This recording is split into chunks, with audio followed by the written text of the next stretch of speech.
warahmatullahi wabarakatuh. Hai teman-teman semua, perkenalkan nama saya Dinda Ayu Sofia, NIM D2019-5047.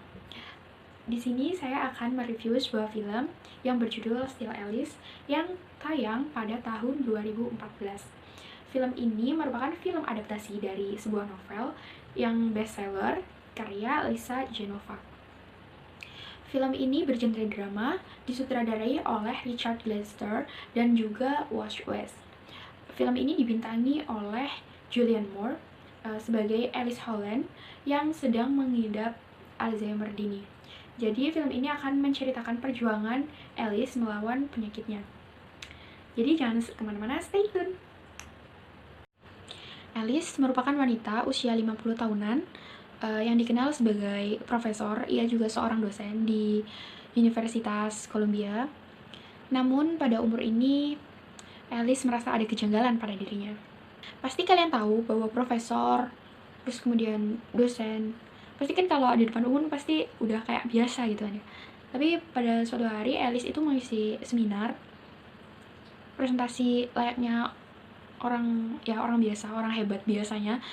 Kemudian entah kenapa pada tengah-tengah ia presentasi, ia seperti lupa kata apa yang akan ia katakan selanjutnya. Dia karena ia pinter, mungkin dia mengalihkan pembicaraan lainnya gitu kan. Tapi menurut saya itu hal yang biasa, karena mungkin bisa saja nervous karena berbicara di depan umum. Tapi ditambah saat Alice melakukan olahraga jogging ya tiba-tiba melupakan tempat yang ia datangi, seperti orang linglung kayak gitu. Wah, ini di mana?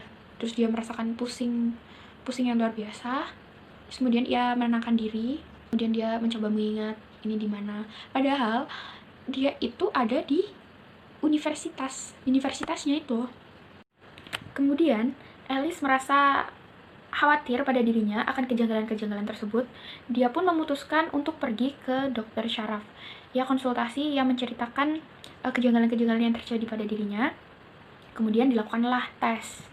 Namun hasilnya, kata dokter, bahwa Alice itu tidak ada penyakit pembuluh darah otak gitu, tidak ada bukti stroke atau apapun yang dikhawatirkan Alice.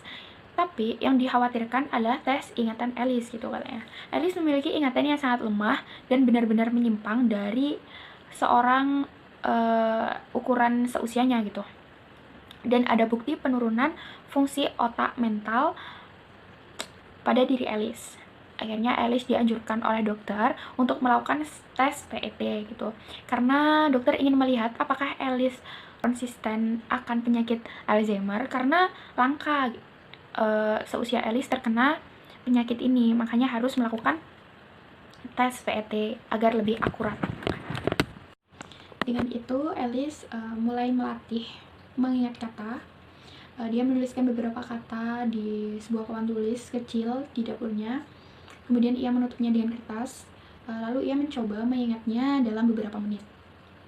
Bahkan Alice membuat pertanyaan-pertanyaannya yang sederhana pada ponselnya, seperti siapa nama anaknya, anak yang pertama gitu, terus kapan ia lahir, dan pertanyaan sederhana lainnya yang ia buat sendiri yang harus ia kerjakan apabila ada alarm berbunyi.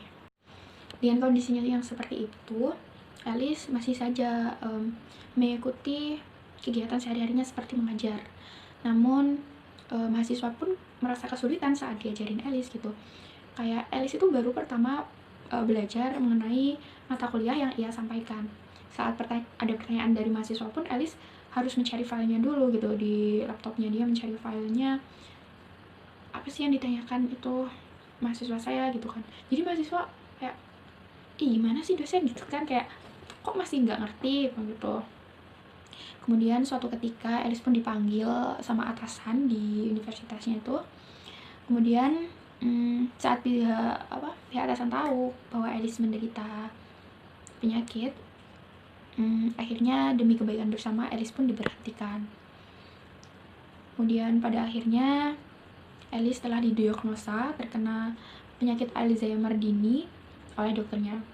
Alice pun hancur, merasa menjadi orang yang tidak berguna, dan ia merasa segala sesuatu yang ia raih itu sia-sia.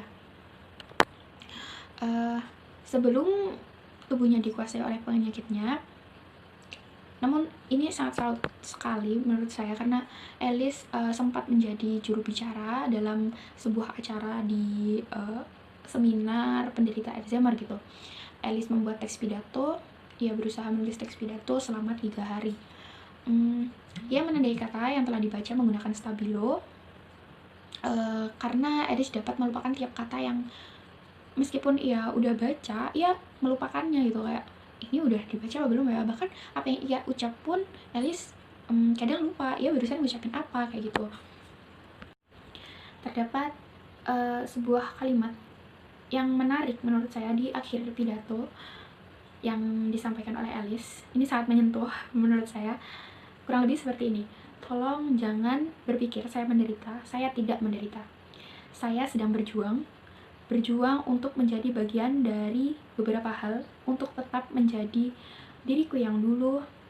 Di momen ini, aku berkata pada diriku sendiri, aku sungguh bisa melakukannya, dan janganlah menyalahkan diri sendiri. Karena menguasai seni kehilangan. Seperti itu. Akhirnya lambat laun, Alzheimer mulai menguasai tubuh Alice.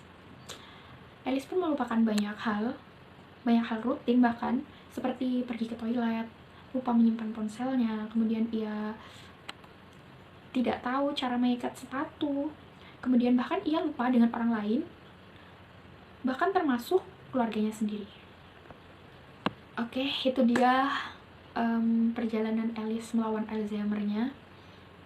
Film ini menurut saya sangat bagus, apalagi untuk kalian yang berada di jurusan psikologi pasti akan mempelajari yang namanya biopsikologi. Di situ kita belajar mengenai otak gitu ya, termasuk penyakit dalam otak seperti itu ya, contohnya seperti Alzheimer ini. Jadi cocok banget buat kamu yang pengen tahu gimana sih perasaan seorang yang sedang mengidap Alzheimer itu, beratnya seperti apa kayak gitu. Ditambah lagi Julianne Moore yang memerankan sebagai Alice Howland dengan sangat baik. Jadi tidak heran bahwa Julianne Moore mendapat banyak sekali penghargaan dari film ini. Mungkin cukup sekian review dari saya, kurang lebihnya mohon maaf. Wassalamualaikum warahmatullahi wabarakatuh. See you.